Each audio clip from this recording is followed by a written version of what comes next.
안녕하십니까. 저는 한국지방행정연구원 스마트 지방행정연구센터에서 일하는 이재용이라고 합니다. 먼저 오늘의 발표 내용은 주민중심 지방주도 스마트 지방행정의 현황과 과제입니다. 오늘 주제가 사례 중심의 어떻게 보면은 관련된 내용이 아니라서 다른 발표 내용에 비해서 다소 조금 딱딱할 내용일 수 있겠다라는 좀 그런 우려가 들긴 합니다. 또 앞서서 그 대표이사님께서 말씀해 주셨던 풍토자치라는 것이 굉장히 마음 따뜻한 얘기였는데 갑자기 현실로 돌아가는 주제가 아닌가 해서 약간 우려가 됩니다. 먼저 오늘 발표 주제는 올해 저희 연구원에서 그 핵심 주제를 선정을 했었습니다. 그래서 실시했던 그 연구의 주제 중에 하나로 그렇게 이해를 해주시면 되겠고요. 저희 센터에 대해서 간략하게 말씀을 드리면 저희 센터는 지역 차원에서 디지털 전환과 데이터 기반 행정의 두 개 대주제를 중심으로 하는 그 스마트 지방 행정 연구를 수행하는 조직입니다. 잘 아시는 바와 같이 최근에 그 디지털 전환 관련된 이슈가 굉장히 급격하게 변화를 하고 있습니다. 또 그 저희가 이제 올해까지 최근 몇 년간의 어떤 이 현황과 이 부분에 대해서 저희가 조사를 한 연구이긴 합니다만 내년 되면은 또 지금 새 정부가 출범했고 또 AI와 관련된 새로운 또 정책들이 쏟아져 나오기 때문에 또 어떻게 변화될지 모르는 이 시점에서 올해 실시한 연구를 이렇게 한일 공동 세미나를 통해서 공유할 수 있게 되어서 굉장히 의미 있고 개인적으로 기쁘게 생각합니다. 디지털 데이터 분야 연구자들이 가장 이제 흔하게 쓰는 표현 중에 그 garbage in, garbage out이라는 표현이 있습니다. 본 연구에서의 그 스마트 지방 행정 관련 이슈 도출이 최근에 진행하고 있는 어떤 다른 비슷한 트렌드 연구, 현황 연구하고 굉장히 방법론적이나 그런 측면에서 굉장히 동일하거나 유사하다라고 이렇게 인식을 하실 수도 있을 텐데 사실상 다른 유사 연구들은 그 웹상에 좀 어떻게 보면 퀄러파잉 되지 않은 그 다량의 데이터들을 수집을 해서 그 데이터를 기반으로 분석하는 연구들이 대부분입니다. 저희 연구는 공신력 있는 정부기관의 데이터를 기반으로 합니다. 그래서 저희는 truth in, truth out이라는 점을 다시 한번 강조드리고 싶고요. 오늘의 발표는 다음과 같이 크게 스마트 지방 행정의 이해, 스마트 지방 행정의 현황과 이슈, 지방주도 스마트 지방 행정의 과제, 그리고 지방주도 스마트 지방 행정 활성화 방안의 4개의 바디로 이렇게 구성이 되어 있습니다.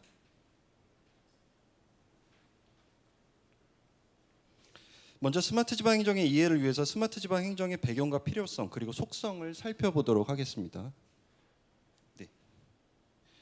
스마트 지방 행정은 기존 행정의 한계 그리고 수혜자인 주민의 수요 그리고 지역의 관점이 반영된 어떻게 보면 이제 지방이 주체가 되는 어떤 정책 추진 필요성에 의해서 나타나게 되었다라고 정리를 할 수가 있겠습니다. 좀 더 구체적으로 살펴보게 되면 기존의 그 행정 시스템의 한계와 어떤 그 행정에 대한 투명성, 접근성 그리고 공정성 확보 필요성이 좀 맞물리게 되었고 좀 최근 들어서 다양하고 굉장히 복잡해진 어떤 주민들의 요구에 효과적으로 대응하기 위한 일선의 어떤 행정 주체로서의 지자체의 역할이 강조되고 있다. 그리고 마지막으로 지역과 서비스 수혜자인 주민들 대상의 어떤 고려가 부족한 현재 중앙정부 중심의 대규모 디지털 전환 전략 추진에 따른 일종의 어떻게 말씀을 드릴 수가 있을까요? 팔러시 컨텍스트 미스매치라고 해야 될까요? 이런 미스매치로 인해서 발생하는 어떤 스마트 지방 행정의 필요성이 제기되고 있는 것으로 그렇게 이해를 할 수가 있겠습니다. 다음은 최종 목표, 핵심 가치, 추진 방향에 따라서 스마트 지방 행정의 속성에 대해서 살펴볼 수가 있습니다.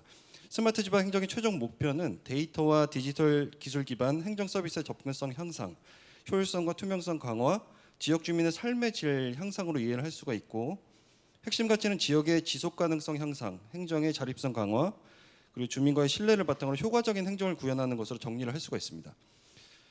다음은 이제 스마트 지방 행정의 추진 방향인데요. 좀 압축적으로 정리를 해서 말씀을 드린다면 정책 수립과 집행을 위한 어떤 타당성 강화, 그리고 행정의 효율성 향상, 그리고 그 행정 과정에서 그 거버넌스를 기반으로 하는 민주성 강화, 그리고 정확한 서비스, 정확한 행정 서비스 제공, 그리고 기존의 어떤 행정 서비스는 어떻게 보면은 뭉뚱그려서 한 번에 획일적인 서비스가 제공이 됐다라고 한다면 그 행정 수요에 좀 세분화된 어떤 서비스를 제공을 할 수 있는 그런 지역 현안의 해결과 같이 굉장히 좀 실체적인 방안이다. 이렇게 정리를 할 수가 있겠습니다. 다음은 스마트 지방 행정의 현황과 이슈입니다. 지금부터가 제가 아까 서두에 말씀드렸던 그 truth in, truth out입니다. 그래서 이제 저희는 그 행안정부 산하기관 중에 이제 한국지역정보개발원 클리드라고 있습니다. 그래서 클리드에서 이제 협조를 통해서 제공받은 내부 자료를 통해서 이제 분석을 한 이 분석 결과라고 보시면 되겠고요.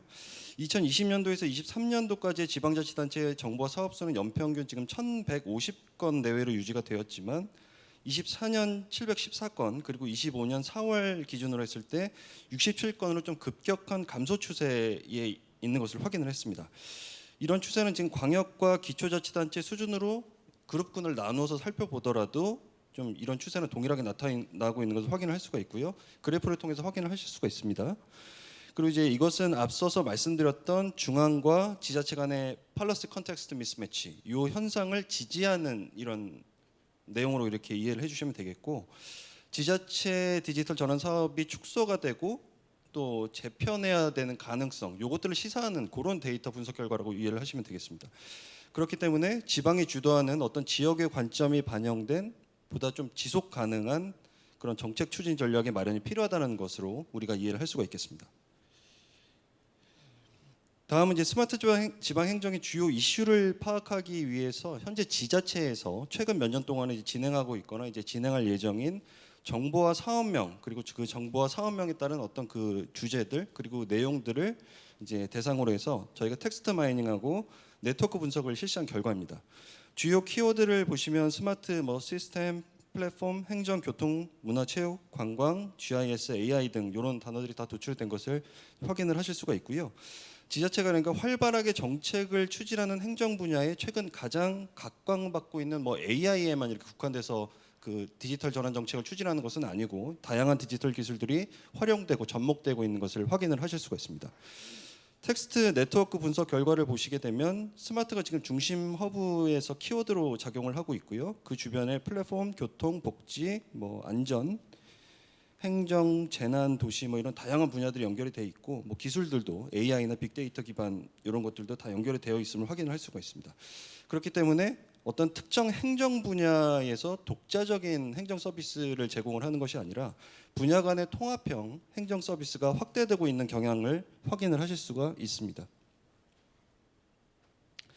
다음은 이제 그 본 연구에서 도출한 그 지방이 주도하는 스마트 지방 행정의 과제에 대해서 좀 나눠보도록 하겠습니다.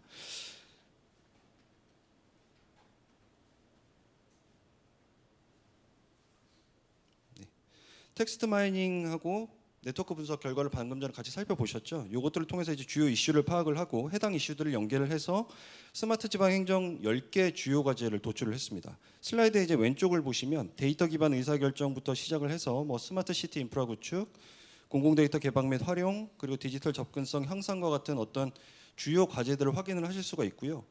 그 밖에도 데이터 기반 행정이라든지 그리고 디지털 전환하고 관련된 굉장히 이제 세부적인 과제들이 다양한 분야에서 이렇게 도출되어 있는 것을 확인을 하실 수가 있습니다. 오른쪽에는 이제 각각의 그 세부 과제에 대한 어떤 대략적인 설명이 기록되어 있으니까 참고를 해주시면 될 것 같고요. 그리고 다음 슬라이드에서는 이렇게 도출한 10개 과제들의 어떤 지향점과 그리고 해당 과제의 그 방향성에 따라서 내부 행정형과 대민 서비스 형 이렇게 속성으로 구분을 할 수가 있습니다. 예를 들어서 데이터 기반 의사결정 같은 경우에는 데이터 기반 행정의 원천적인 목표하고 방향성 동일한 방향성을 가집니다. 그래서 내부 행정의 혁신과 관련되는 유형이라고 이해를 하시면 되겠고, 디지털 접근성 향상 같은 주제는 주민들 그러니까 주민들 중에서도 특히나 이제 디지털 취약계층이 있겠죠. 노년층이라든지 그리고 또 디지털 리터러시가 좀 상대적으로 좀 낮은 분들 그런 분들을 대상으로 해서 스마트 행정 액세스 수준 향상을 위한 어떤 지원과 관련되기 때문에 대민 서비스 개선과 관련된다고 이렇게 유형 구분이 가능하겠습니다. 스마트 시티 인프라 구축과 공공 데이터 개방 및 활용의 경우에는 내부 행정 혁신과 대민 서비스 개선 양자의 속성을 모두 가지는 것으로 이렇게 분류를 할 수가 있겠습니다. 그리고 이어지는 슬라이드는 방금 전에 설명드린 그 사례별 분석 결과를 이제 정리를 해 놓은 것입니다.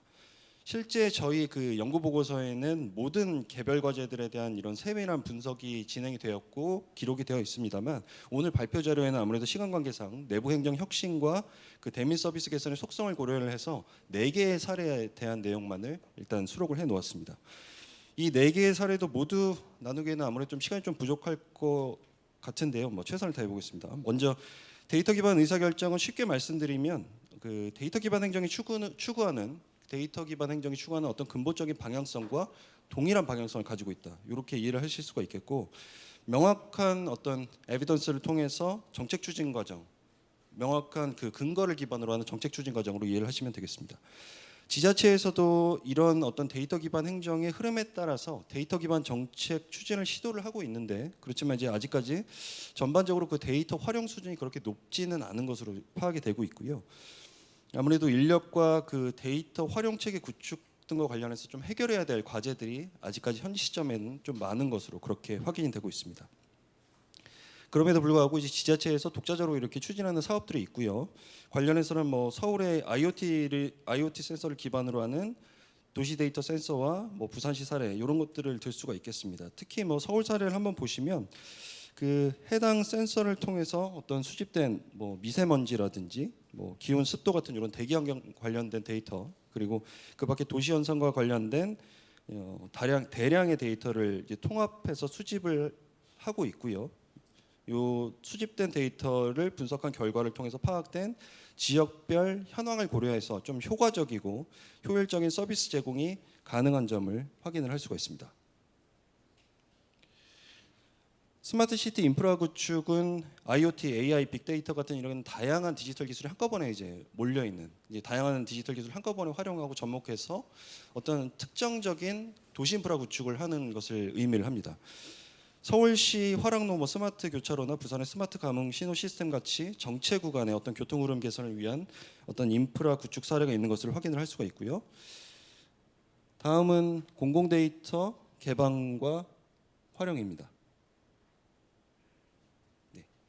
공공 데이터 개방과 활용은 지자체가 보유한 데이터를 이제 민간에 개방을 해서 그 행정의 투명성 제고와 어떤 혁신적인 특정적인 서비스 창출을 유도하기 위한 겁니다. 하지만 이제 아직까지 데이터 개방과 관련해서 개선되어야 될 측면의 것들이 좀 많은 것이 사실이고요. 얼마 전에 이제 국정자원 화제가 있었죠. 그래서 지금은 뭐 그 데이터들을 확인을 하시기가 좀 어렵습니다만, 뭐 이제 나중에 다시 복구가 되면 이제 확인이 가능하실 겁니다. 그렇지만 현재 지자체에서 그 수집한 데이터를 공공 데이터 포털을 통해서 지금 일부 개방을 하고 있긴 합니다. 그렇지만 이제 제가 일부라고 말씀을 드렸죠. 다들 뭐 한 번씩 들어가서 보시고 어떤 데이터가 있는지 한번 경험이 있으셨을 것 같은데, 그 수집 데이터를 그 데이터 품질 개선 측면에서 아무래도 좀 개선해야 될 측면이 아무래도 많은 것이 사실입니다. 이게 한번 데이터들을 살펴보셨는지 모르겠는데 이게 표준화되고 정형화된 포맷으로 제공이 되고 있습니다. 그럼에도 불구하고 수집 주체에 따른 데이터 수준의 차이가 있습니다. 특정 지자체에서 올린 데이터는 어떤 것이 누락이 돼 있고, 어떤 지자체에서 올린 데이터는 다른 형태로 가공이 돼 있고, 뭐 이런 식으로 굉장히 그대로 받아서 그 데이터를 분석한다거나 활용하기에는 아직까지 좀 남은 숙제들이 많고요. 그래서 개선되어야 될 점이 많은 것이 사실입니다. 그리고 이건 약간 좀 다른 관점에서의 어떤 문제긴 한데, 지자체는 공공 데이터의 주요 수집 주체입니다. 아시다시피 가장 일선에서 가장 처음으로 공공 데이터를 수집하는 주체입니다. 그래서 이제 프라이머리 컬렉터라고 우리가 부르는데, 수집 데이터를 중앙 부처에 제공하는 역할이 가장 중요한 역할로 인식이 되고 있습니다. 그렇지만 자체적으로 이제 본인들이 수집한 데이터의 활용 권한과 관련해서는 아직까지도 좀 애매한 부분이 있습니다. 예를 들자면 개인정보 보호 측면이 가장 큰 그런 이슈긴 한데, 본인들이 수집한 데이터인데도 불구하고 개인정보라든지 어떤 특정 정보가 있기 때문에 그것들을 중앙부처의 어떤 컨펌을 받고 활용할 수밖에 없는 이런 어떤 데이터 주권과 관련된 문제, 이런 부분들에 대한 고려도 필요한 상황이라고 이렇게 말씀드릴 수가 있겠습니다. 그럼에도 불구하고 뭐 공공 데이터 개방을 통해서 해당 지역 내 민간 주체들이 독자적으로 하거나 뭐 지자체와의 협업을 통해서 이렇게 특화된 서비스를 개발하는 사례들이 있음을 하단을 통해서 확인을 하실 수가 있습니다. 디지털 접근성 향상은 디지털 취약계층의 어떤 스마트 행정 접근성 향상을 위한 지원을 의미하는 것입니다. 그래서 현재 이제 교육과 관련된 교육과 서비스가 제공이 되고 있지만 어떤 실효성 확보를 위한 지속적인 정책 추진이 필요한 아무래도 그런 여지가 아직까지 남아 있는 것이 사실이고요. 지자체에서 아무래도 추진하는 관련 사업으로는 그 민간 주체와의 협업을 기반으로 했던 안동시의 디지털 문해교육 지원 사업을 들 수가 있습니다. 이건 안동시에서 독자적으로 추진했던 사업이시고요. 그리고 이제 오른쪽 표 오른쪽에 보이는 사례는 뭐 아무래도 지자체 단독 사업은 아닙니다만 그럼에도 이제 지자체를 대상으로 하고 주민들을 대상으로 하는 것이기 때문에요. 스마트 기기 활용이나 어떤 실생활에서 접할 수 있는 어떤 키오스크 사용법 같은 것들을 교육하고 전수하는 이런 전국 디지털 배움터 운영 사례도 있음을 확인을 하실 수가 있습니다. 마지막 챕터에서는 스마트 지방 행정 주요 과제에 대한 분석을 기반으로 지방주도 스마트 지방 행정 활성화 방안을 좀 말씀을 드리도록 하겠습니다. 16번 슬라이드부터는 스마트 지방 행정 과제별 문제점과 이제 개선 방향에 대해서 내용이 정리가 되어 있습니다. 시간 관계상 이제 개별적으로 다 말씀을 드리기는 어렵고요. 이제 공통 분모로서 어떤 이슈가 있고 어떤 개선 방향이 필요한가 이런 부분에 대해서 공유를 해보도록 하겠습니다. 이렇게 데이터 과제별로 이슈들이 다 정리가 되어 있는 걸 확인하실 수가 있고. 스마트 지방 행정의 추진 과정에는 개별 과제마다 이제 차이는 분명히 있을 겁니다. 그렇지만 그 전체적으로 이제 봤을 때 데이터 체계 미흡이라든지 낮은 협업 수준, 보안과 개인정보 관련된 문제들, 그리고 공무원 그리고 주민 모두의 어떤 디지털 역량 수준이 약간 좀 낮다라는 점, 이런 부분, 이런 것들이 이제 공통된 한계로 정리를 할 수가 있겠습니다. 그리고 이제 현재의 아무래도 중앙정부 중심의 정책 추진 구조 속에서 지역의 현실이라든지 어떤 주민들의 수요를 정작 반영하지 못하고 이렇게 진행되는 그런 구조적 제약이 가장 큰 문제로 이렇게 생각이 됩니다. 이것 때문에 추진하고 있는 정책이 현장의 맥락이나 어떤 그 현장의 이슈들을 그대로 녹여내지 못하고 어긋나는 미스매치 현상이 발생하고 있는 것으로 이해를 할 수가 있겠습니다. 이런 문제의식을 고려를 해서 정리할 수 있는 어떤 공통적인 관점에서의 한계 개선 방안은 먼저 거버넌스 기반 강화, 그리고 데이터 표준화 체계 점검, 그리고 아까 말씀드렸던 데이터 표준화 체계에 대한 개선이 필요하다는 점을 말씀을 드릴 수가 있겠고요. 그리고 주체들을 구분하는 다양한 주체들을 고려한 관점에서 어떤 중앙정부, 지방자치단체, 민간이 협업하고 데이터 연계가 가능한 어떤 기반 구축은 아무래도 계속해서 제기되는 그런 스마트 지방 행정과 관련된 가장 큰 숙제라는 생각이 듭니다. 전 정부에서 지난 정부에서 출범하시면서 디지털 플랫폼 정부위원회라고 이제 굉장히 큰 비전을 가지고 출범했던 기관이 있었습니다. 근데 이제는 이제 명칭이 조금 바뀌고 아무래도 좀 성향이 달라질 거라고 이제 예상이 됩니다만, 그때 당시에 그 통합 플랫폼 구축과 어떤 그 모든 데이터를 공유하고 그 데이터를 활용할 수 있게끔 하는 그런 골자를 기반으로 하는 플랫폼 구축이 굉장히 큰 숙제였는데 결국은 이제 특정 성과를 내지는 못했습니다. 그리고 아까도 말씀드렸지만 지자체의 어떤 데이터 주권 확보 방안 마련과 같은 이런 부분도 여전히 숙제로 남아 있고요. 그래서 이런 공통 분모가 되는 어떤 플랫폼 구축이라든지 데이터 활용 체계, 그리고 데이터 주권과 관련된 문제는 반드시 우리가 넘어야 될 산이고 가장 앞에 당면한 그런 큰 숙제라는 생각이 듭니다. 그리고 최근에 들어서 이제 AI에 대한 논의가 굉장히 뜨겁습니다. 다들 아시겠지만. 그래서 AI 같은 기술 도입과 관련해서 반드시 준비가 어떤 필요한, 아까도 이제 큰 이슈가 되는 것 중에 하나가 개인정보 문제입니다. 그리고 보안 문제. 이 부분에 대해서 필요한 어떤 법적인, 윤리적인 책임 체계, 그리고 법제도적인 기반을 마련하는 것도 고려해야 하는 것으로 이렇게 향후 개선 방향에서 정리를 할 수가 있겠습니다.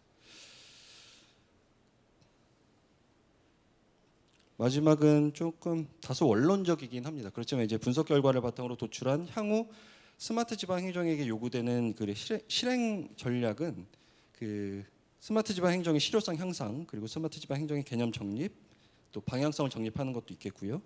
그리고 주민 중심 스마트 지방 행정의 추진으로 이렇게 압축해서 정리를 할 수가 있겠습니다. 나름 좀 팬시하게 마무리를 짓도록 하겠습니다. 잘 아시는 것처럼 사실 그 행정 혁신이라는 단어의 등장은 굉장히 오래전에 나왔습니다. 행정의 혁신이라는 단어의 등장은 실제적으로 우리가 잘 알고 있는 NPM, 그러니까 New Public Management보다도 훨씬 이전에 혁신이 필요하다라고 행정에서 누차 강조되어 왔던 그런 개념이거든요.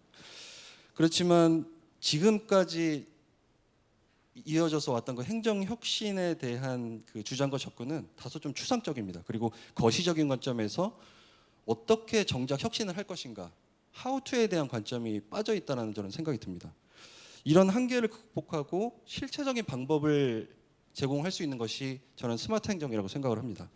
특히 이제 스마트 지방 행정은 행정 운영 방식과 어떤 주민과의 관계를 재구성하는 그런 구조적인 혁신을 의미한다는 점에서 굉장히 의의가 크고요. 그렇지만 현재의 스마트 행정은 대규모 자본과 어떤 인력의 집중 그리고 고도의 기술 집중 이런 측면에서 굉장히 좀 어떻게 보면 매몰돼 있어서 정작 계속해서 제가 누차 반복을 하고 있습니다만 정작 수혜자와 서비스의 수혜자인 주민들과 그리고 대민 서비스를 제공하는 지자체의 관점이 결여된 약간은 좀 아쉬운 상태에 있다라고 정리를 할 수가 있겠습니다. 이렇게 되면 이제 예전에 한국에서 전자정부 시절부터 이어져 오는 반복되는 디지털과 관련된 문제 제기에서 그칠 가능성이 굉장히 크고 특정 정책 결과를 도출하기에는 굉장히 어려울 것이라는 그런 생각을 하게 됩니다.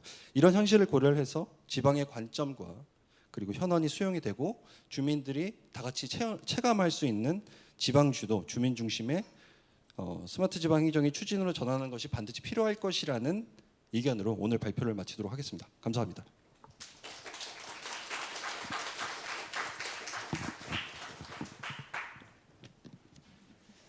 예, 다바야시 시니아 대표님 그리고 이재용 박사님 두 분 발표 잘 들었고 수고하셨습니다. 이재용 박사님께서 스마트 지방행정 부문은 어떻게 보면 이제 지방행정 기관이 중심이 되어서 주민에게 어떻게 편의성을 제공할 것인가, 또 맞춤형 서비스를 제공할 것인가의 가장 최근의 이슈를 잘 담았다고 생각이 되고요. 한편 다바야시 시냐 대표님께서는 주민과 자연, 주민과 지역, 주민과 땅, 그러니까 지방행정 기관이 중심이 돼서 주민에게 어떤 편의적인 개별화된 서비스를 제공할 것인가 보다는 정말 주민이 중심이 돼서 어떤 삶의 가치를 어떻게 더 풍요롭게 할 것인가, 도시화가 진행되면서 잃어버린 우리의 아날로그적 정서를 복원해 보고자 하는 그런 접근이 상당히 독특하다는 생각이 들었습니다. 그래서 어떻게 보면 이제 우리 한국이 디지털화에 상당히 빠른 변화를 시도하고 있고, 어쩌면 그런 과정에서 다바야시 시냐 선생님의 그런 풍토 자치가 좀 보완이 되면 굉장히 좋을 것 같다는 그런 생각이 들고, 또 일본도 스마트 지방 행정 부문에서 굉장히 많은 변화가 있고 도입이 이루어진다고 생각하고 있습니다. 그런 점에서 이 풍토 자치와 디지털 지방 행정이 상호 보완적으로 우리의 삶을 더 풍요롭게 할 수 있는 그런 방안이 좀 모색되면 좋겠다는 생각이 듭니다. 토론을 통해서 좀 더 이야기를 나누도록 하고요.